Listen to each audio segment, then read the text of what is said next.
네, 영등포 구민 여러분 반갑습니다. 방금 소개받은 정의당 영등포구갑 국회의원 후보 정재민입니다. 오늘 이 민생대책위가 주최하는 이 기자회견에 지금 현재 후보로 나선 사람들의 책임이 굉장히 크다 이렇게 생각하고 있습니다. 앞으로 누가 국회에 들어가게 될지 모르겠지만 중요한 국가의 정책을 결정하는 그 결정 권한을 갖고 있는 사람들이 유례없는 지금의 이 국가적 위기 상황에 어떤 입장을 갖고 그리고 또 어떤 해결책을 갖고 있는가 이런 것들을 자신의 입장을 밝히고 또 국회에 들어가서 그거를 적극적으로 추진하는 그것이 그 어느 때보다 필요한 상황이다 이렇게 생각을 하고 있습니다. 아까 제가 올 때 앞에 이제 미래통합당 우리 문병호 후보님 앞에 인사하고 계셨는데 오늘 오셔가지고 잠깐 말씀 좀 해주시면 좋겠다 제가 딱 부탁드렸는데 바쁘신지 못 오신 것 같고요. 저는 그 정의당 차원에서 코로나19로 인한 민생 피해 극복을 위한 그 지역별로 코로나19 민생 119 센터를 만들었습니다. 그래서 저희 정재민 후보 역시 선거사무소를 코로나19 영등포 민생 119 센터로 전환을 하고 직접 피해자 조사와 상담을 진행을 했고요. 3월 19일부터 오늘 3월 31일까지 약 300여 곳의 상가를 제가 직접 방문을 했습니다. 그리고 200여 곳의 답변을 받았고요. 그 답변을 오늘 간략하게 분석을 해왔는데 그 결과를 오늘 좀 발표를 해드리고 이후 자세한 내용은 제가 추후에 보도자료로 또 보내드리도록 하겠습니다. 일단 실태 조사 결과가 매우 참담했습니다. 일단 코로나19 사태가 장기화되고 있기 때문에 대부분의 상가들이 매출 감소를 겪고 있었고요. 극심한 피해를 입고 있는 상황이었습니다. 그럼에도 불구하고 대책이 별로 없어서 발만 동동 구르고 있는 상태였습니다. 96%의 상가가 매출 감소를 겪고 있다고 답변을 하셨고 또 그중에 매출이 절반 이상으로 줄어든 상가가 37%가 넘었습니다. 그리고 정부의 금융 그리고 세제 지원이 도움이 된다고 답변하신 분들도 있었지만 74%의 상인분들이 도움이 되지 않는다라고 답변을 해주셨고요.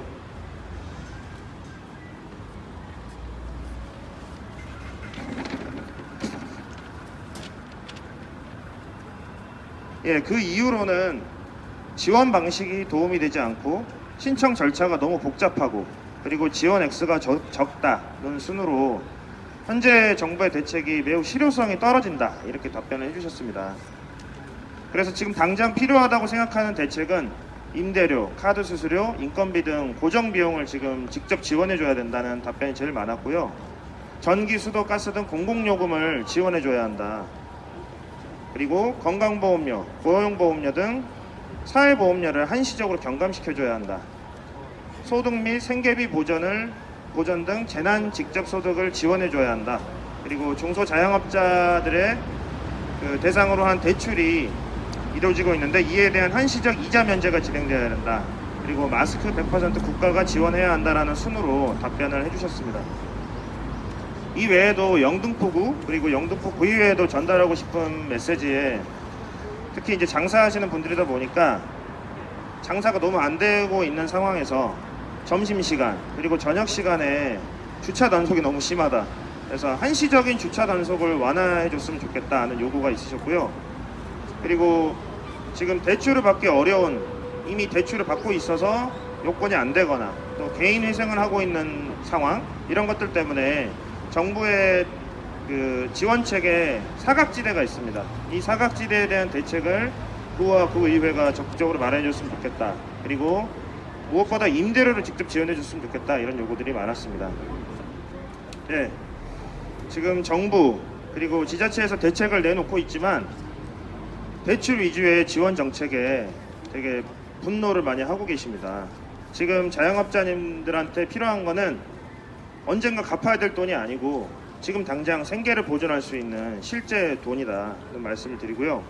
또한 자영업자들은 정부의 지원을 받기 위해 절차가 너무 복잡하다는 말씀을 계속 해주셨습니다. 지금 당장 자영업자들한테는 대출 신청을 위해서 자리를 비우는 것이 굉장히 부담스러운 상황입니다. 오늘 아침에 제가 소상공인시장진흥공단 서부센터에 다녀왔습니다. 그곳에서 만난 한 상인분이 인터넷을 잘 못 따라서 예약하는 게 너무 힘들다 이런 말씀 해주셨고요. 현장에 예약을 하기 위해서 오시는 분이 새벽 1시부터 기다렸다는 분이 계셨습니다. 정부 지원책은 가게를 잠시 비워도 되고 인터넷에 친숙한 사람들에게만 너무 친절한 상황이다는 말씀 드립니다. 예, 그래서 저와 정의당은 다음과 같이 제안하려고 합니다. 첫째, 전 국민 100만원 재난기본소득을 도입해야 합니다. 누구나 차별 없이 생계비 타격에 대응할 수 있습니다. 현재 경제 위기는 단기간에 끝나지 않을 것입니다. 따라서 가뭄에 땅이 쫙쫙 갈라지기 전에 경제 위기 긴급 방어를 해야 합니다. 물을 부어줘야 됩니다. 둘째는 570만 자영업자들에게 3개월을 버틸 수 있는 300만 원의 긴급 임대료를 지원해야 됩니다. 그리고 세금과 공과금을 100% 면제하고 부가가치세도 특별 감면을 해야 합니다.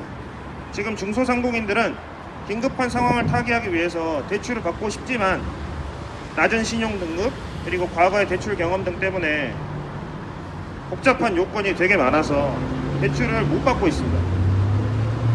따라서 지금은 재난 상황이고 비상 상황이기 때문에 대출 요건을 대폭 생략하고 대상에 제한 없이 50조 원을 국가가 대출을 해줘야 됩니다. 그리고 정부가 그것에 대한 이자 비용 그리고 보증보험료를 100% 부담을 해서 지금 현재 긴급한 위기를 겪고 있는 사람들한테 제한 없이 대출을 해줘야 한다 말씀드립니다.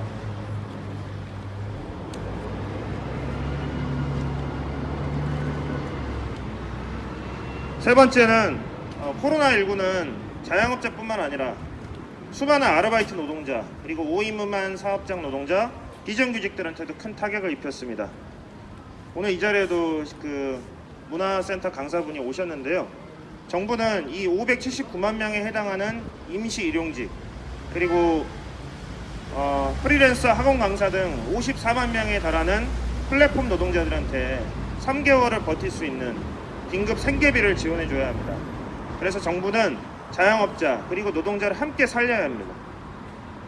지금은 전대미문의 국가적 경제 위기 상황입니다. 정부가 오늘도 대책을 발표했는데 매우 미흡하다고 저는 생각합니다. 찔끔찔끔 대책을 내놓을 것이 아니라 그렇게 됐을 경우에는 호미로 막을 일을 가래로도 못 막는 상황이 올 수 있다. 지금 50조를 써야만 앞으로 다가올 100조, 1000조를 예방할 수 있습니다. 비상한 시기에는 비상한 대처가 필요합니다.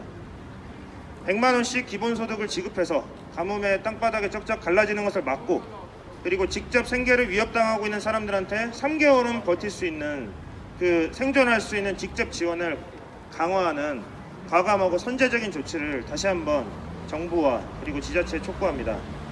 제일 중요한 것은 타이밍입니다. 지금 정부의 대책이 5월에 가서야 집행이 될 것이라는 얘기가 되고 있는데 지금 3월입니다. 3월 31일이고 내일이면 4월인데 5월까지 과연 이것을 버틸 수 있을까? 얼마나 많은 사람들이. 그래서 제일 중요한 것은 타이밍이고 정부의 결단이다는 말씀을 드리고요. 그리고 이거를 선별해 내는 데만 해도 이 수많은 공무원분들의 엄청난 행정 비용과 에너지가 소비가 됩니다. 이거를 무슨 몇 퍼센트까지 준다 이렇게 하지 마시고 지금 모두가 다 위기이기 때문에 그리고 부자들도 다 세금을 냅니다. 그렇기 때문에 정부가 이야기하는 저희가 주장하는 전 국민 재난소득 1인당 100만 원이 그분들도 충분히 저는 받을 자격이 있다고 생각합니다. 부자한테는 주면 안 되고 가난한 사람들한테만 줘야 된다는 말이 듣기에는 좋아 보이고 합리적으로 보이지만 더 깊이 들여다보면 훨씬 더 많은 행정비용을 소비시키게 만들고 지금 당장 투입해야 되는 이 재정을 5월달, 6월달까지 늦추게 되는 상황을 초래하게 된다는 것을 다시 한번 정부 그리고 시민 여러분들한테도 말씀드리고 싶고 가장 중요한 건 타이밍이기 때문에 지금 당장 긴급한 재정 투입 결단을 해주십사는 말씀 드립니다. 한시가 급한 현장의 목소리에 다시 한번 귀를 기울여 주시기를 부탁드리고 저와 정의당은 현장의 목소리를 듣고 그리고 코로나19로 인한 경제 위기의 앞에서 인생을 지키기 위해서 최선을 다하겠다는 말씀을 드립니다. 네, 감사합니다. 네.